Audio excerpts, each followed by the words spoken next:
नमस्कार, मैं निपुण सहगल। आखिरकार कर्नाटक हिजाब मामले पर सुप्रीम कोर्ट में सुनवाई शुरू हो गई। ये आखिरकार शब्द का इस्तेमाल मैंने इसलिए किया क्योंकि इस मामले में याचिकाकर्ता पक्ष ने यानी कि स्कूल कॉलेज में हिजाब की अनुमति मिले, इसका समर्थन करने वाले पक्ष ने पहले तो कई बार जल्द सुनवाई का अनुरोध किया और जब पिछले हफ्ते मामला सुनवाई के लिए लग गया तो सुनवाई टालने की मांग करने लगे। सुप्रीम कोर्ट ने इसे नहीं माना। आज सुनवाई के लिए मामला लगाया, लेकिन आज भी यही मांग की गई। सुप्रीम कोर्ट ने आज भी इसे नहीं माना और आखिरकार सुनवाई शुरू हो गई। इस सुनवाई के दौरान कोर्ट ने कई दिलचस्प सवाल पूछे, कई दिलचस्प बातें कही। ये सब कुछ लीगल विद सहगल में मैं आपको बताऊंगा।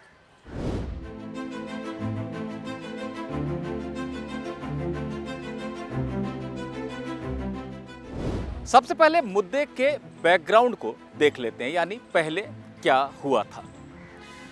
आज से कुछ महीनों पहले कर्नाटक में स्कूल कॉलेजों में मुस्लिम लड़कियों को हिजाब पहनने की अनुमति मिले, इसे लेकर काफ़ी बवाल मचा हुआ था और मामला कर्नाटक हाईकोर्ट तक गया, जहां चुनौती दी गई राज्य सरकार के उस नियम को, उस आदेश को जिसमें स्कूल कॉलेजों में यूनिफॉर्म के सख्ती से पालन की बात कही गई थी। 15 मार्च को कर्नाटक हाईकोर्ट ने मामले में फैसला दिया और कहा कि राज्य सरकार का आदेश बिल्कुल सही है।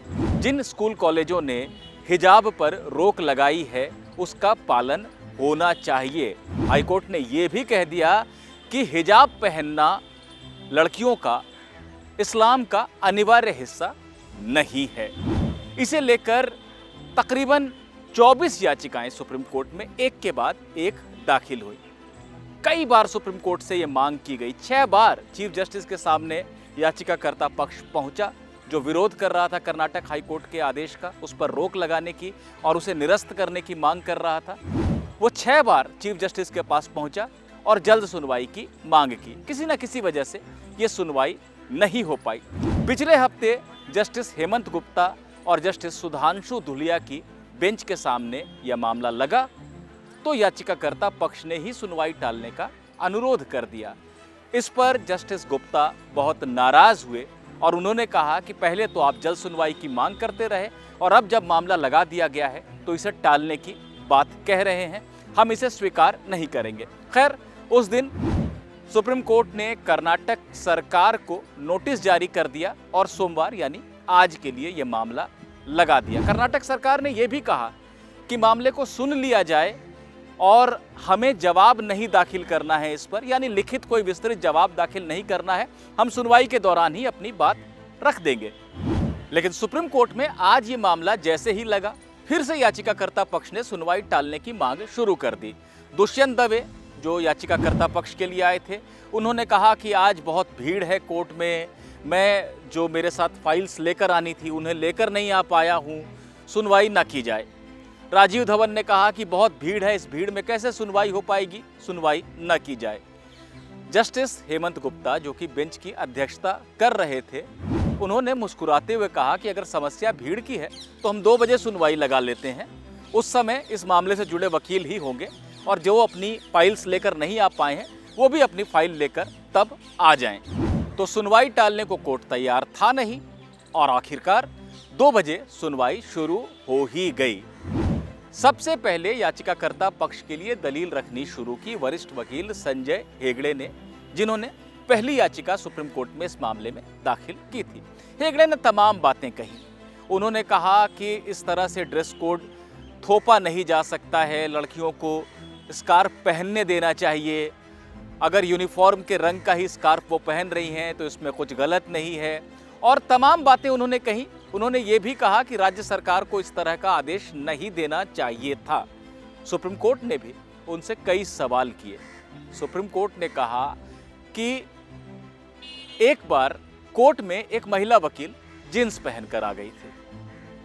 उन्हें कोर्ट ने कहा कि आप कोर्ट के अंदर ये पहनकर नहीं आ सकती। उस महिला वकील ने इस बात को स्वीकार किया और अगली बार वो ड्रेस कोड में आई जो वकीलों के लिए तय किया गया है। जजों ने कहा कि अगर आप गोल्फ कोर्स में गोल्फ खेलने जाते हैं तो वहां भी एक ड्रेस कोड है। हर सार्वजनिक जगह पर ड्रेस कोड होता है, तो फिर स्कूल कॉलेजों में ये क्यों नहीं होना चाहिए? इस पर आप धर्म का सहारा लेते हुए इसका विरोध कैसे कर सकते हैं? जजों ने यह भी कहा कि अगर स्कूल कॉलेज में ड्रेस कोड नहीं रखा जाएगा तो कल को छात्र या छात्राएं मिनी, मिडीज या फिर कोई भी अपनी मर्जी की पोशाक को पहनकर आने की जिद करेंगे या उसे पहनकर आ जाएंगे। ऐसे में शिक्षण संस्थान का डिसिप्लिन यानी अनुशासन कैसे कायम रह पाएगा? संजय हेगड़े ने कई बातों का अपनी तरफ से जवाब दिया। उन्होंने ये भी कहा कि सलवार कमीज और चुन्नी यानी दुपट्टा ड्रेस कोड का हिस्सा है। अगर लड़कियां उसी दुपट्टे को अपने सर पर धारण कर लेती हैं, क्योंकि ऐसा उनकी धार्मिक आस्था में ये माना गया है कि उन्हें सर ढकना चाहिए, तो इस पर किसी को क्या आपत्ति हो सकती है? लेकिन जज इस दलील से बहुत आश्वस्त नजर नहीं आए। उनका यही कहना था कि ड्रेस कोड जो तय किया गया है वो कोड माना जाना चाहिए। यही उम्मीद होती है जब भी कोई नियम बनाया जाता है तो उससे। इसके बाद कर्नाटक सरकार के लिए additional solicitor general K M. Nataraj ने थोड़ी देर अपनी बातें रखी। उन्होंने कहा कि धर्म के नाम पर शिक्षण संस्थान का अनुशासन तोड़ने की अनुमति नहीं मिलनी चाहिए। कर्नाटक के एडवोकेट जनरल प्रभुलिंग ने भी अपनी बातें रखी। एडवोकेट जनरल ने कहा कि कर्नाटक सरकार ने कोई रोक लगाई ही नहीं है हिजाब पर।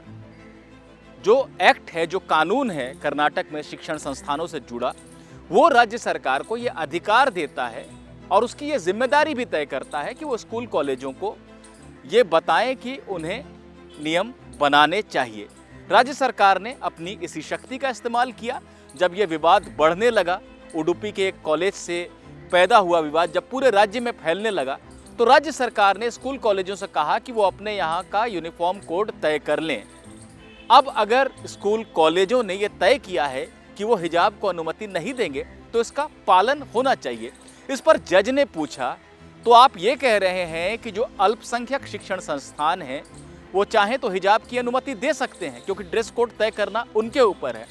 एडवोकेट जनरल ने कहा कि बिल्कुल वो ऐसा कर सकते हैं और जहां तक मैं समझता हूं शायद कुछ संस्थानों ने ऐसा किया भी है, हालांकि इसकी मुझे ठीक से जानकारी नहीं है।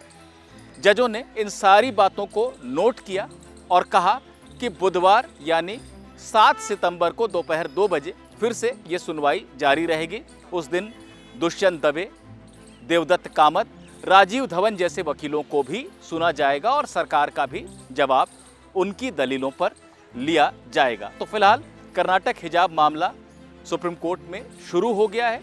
इसमें विस्तार से दलीलें रखी जाएंगी। एक खास बात कि बेंच की अध्यक्षता जो जज कर रहे हैं जस्टिस हेमंत गुप्ता, वो 16 अक्टूबर को रिटायर होने वाले हैं। ऐसे में ये पूरी उम्मीद है कि अक्टूबर के महीने तक सुप्रीम कोर्ट का आदेश कर्नाटक हिजाब मामले में आ जाएगा।